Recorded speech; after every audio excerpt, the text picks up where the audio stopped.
to recognize the accomplishment of LeBron James, who said before he was hyped up, he was emotional following the moment. What about after the game? Here's LBJ. LeBron, it looked like you had "Thank you, MJ" written on your shoes. Just how could you describe what it meant to you to pass him, considering how you grew up thinking about him as a player?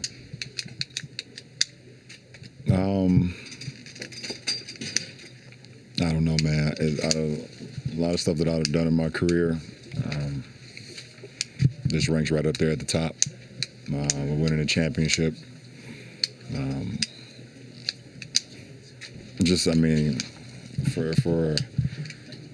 For a kid from Akron, Ohio, that needed inspiration and needed some type of positive influence, MJ was that guy for me. I watched him from afar. Wanted to be like MJ. Wanted to shoot fadeaways like MJ. Wanted to stick my tongue out on dunks like MJ. Wanted to wear my sneakers like MJ. I wanted kids to look up to me at some point like MJ, and it's just it's crazy, to be honest. It's beyond crazy. Were there things you had to do tonight to kind of handle the emotions of that moment, knowing it was going to approach and waiting for that basket to hit?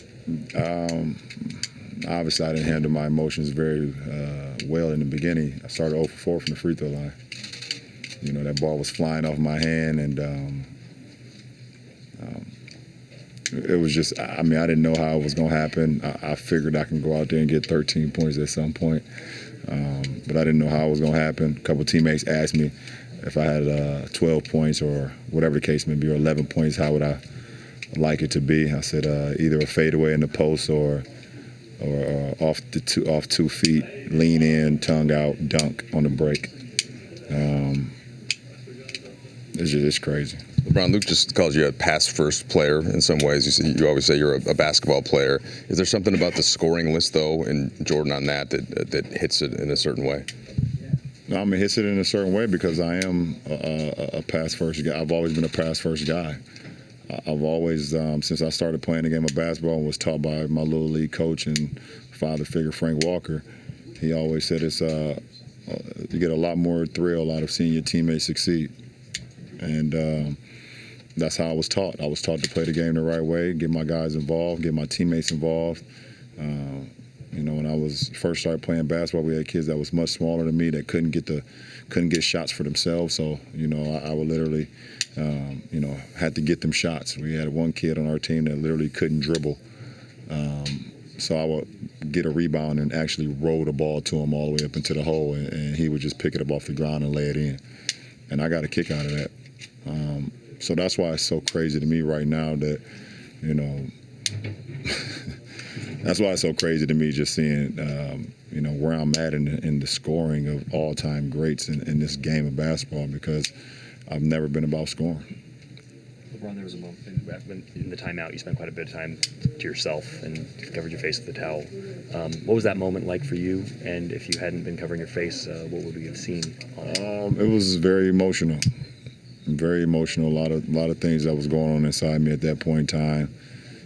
I wanted to look up at the scoreboard to kind of see what was going on up there, but at the same time, I didn't want to show what was going on behind that towel. So it's just crazy. Me and my best friends, this is all we talked about was MJ. All we talked about is MJ. Outdoor courts, we used to play outdoor ball, and, in the snow, in the rain in Northeast Ohio, and we all wanted to be MJ. We all wanted to be MJ, every last one of us, and it's crazy. Like my high school best friends, they text me, and they just they can't believe it. I can't believe it because we just remember walking up and down, the Akron streets with a basketball, just singing "I want to be like Mike," and it's crazy.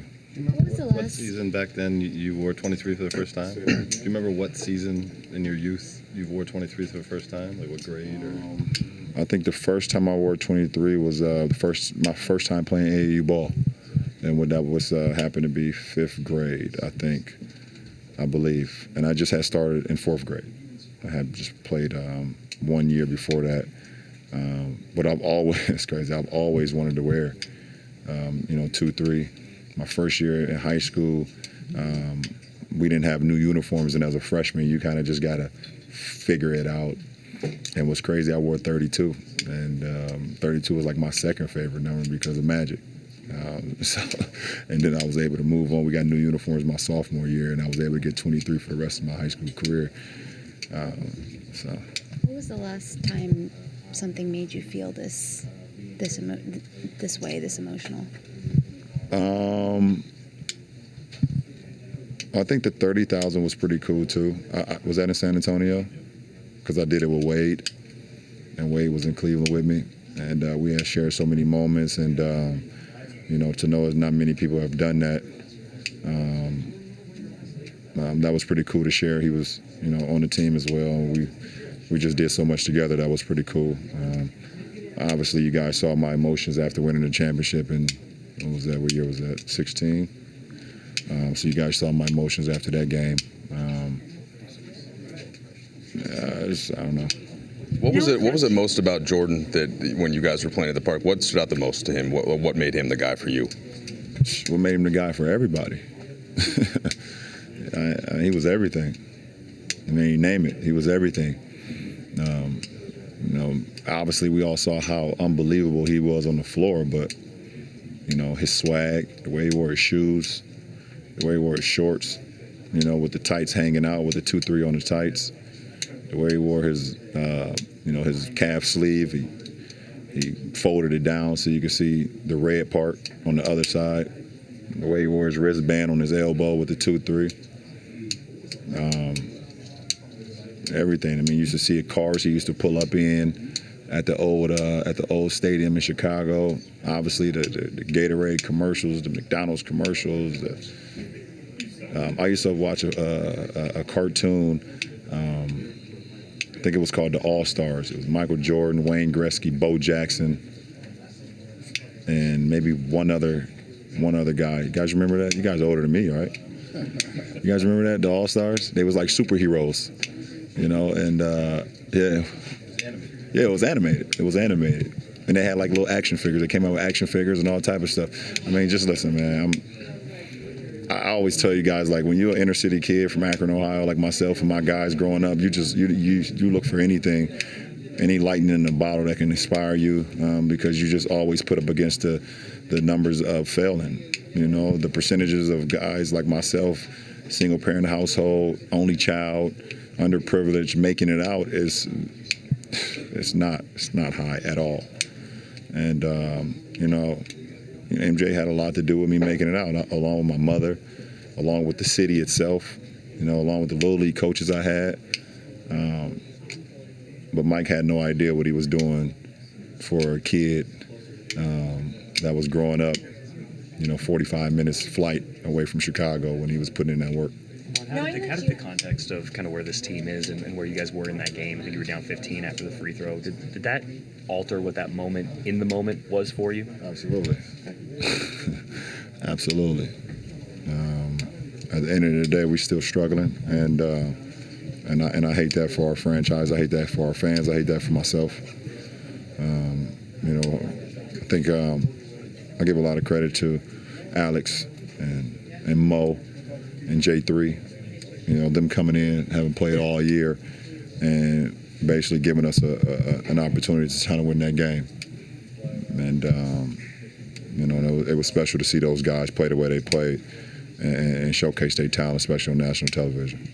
Last 2 questions, please. Knowing that you have a whole school behind you, the I Promise school, and you're now kind of that leader that Jordan was for you, can you kind of just describe the impact that has on you and your message to them? No, it's different. I don't think MJ wasn't a leader for me because he wasn't around. I didn't. My leaders was my Little League coaches. My city. MJ was an inspiration. MJ was a lightning in the bottle for me because I wanted to be like him. I wanted to aspire to be like Michael.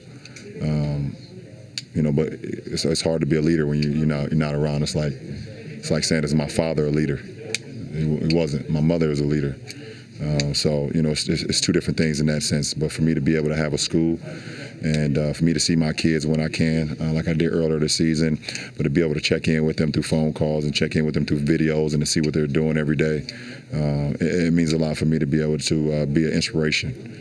And that's what it's about. MJ was an inspiration to me, and it's pretty cool that I can be an inspiration to my kids in my hometown. I know you talk to us a lot about what MJ means to you. Have you ever gotten a lot of opportunities to tell him, you know, what he meant to you when you were growing up? Have you been able to express that? Nah. You want that to be the last one?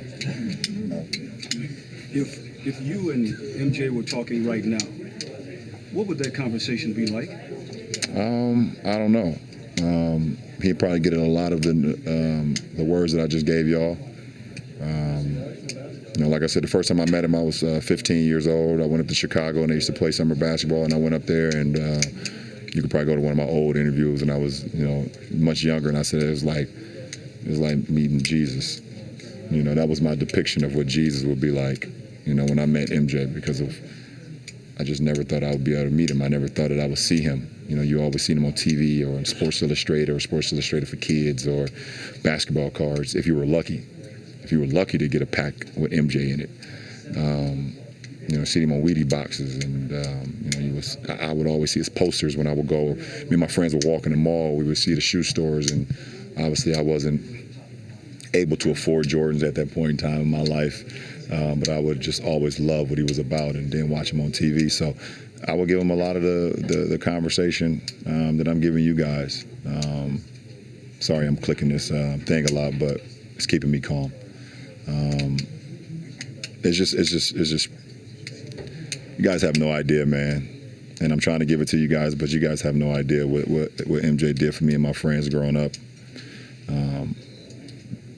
You know, just in the sense of, you know, some days where you just don't even feel like you're gonna make it to the next day where I grew up, you know, because of everything that's going on. So, like I wrote on my shoes tonight, like you saw, I thank MJ more than he would, more than he'd ever known, and I gotta carry it on to the next kid. Hopefully, I can inspire the next kid, like myself. Appreciate it.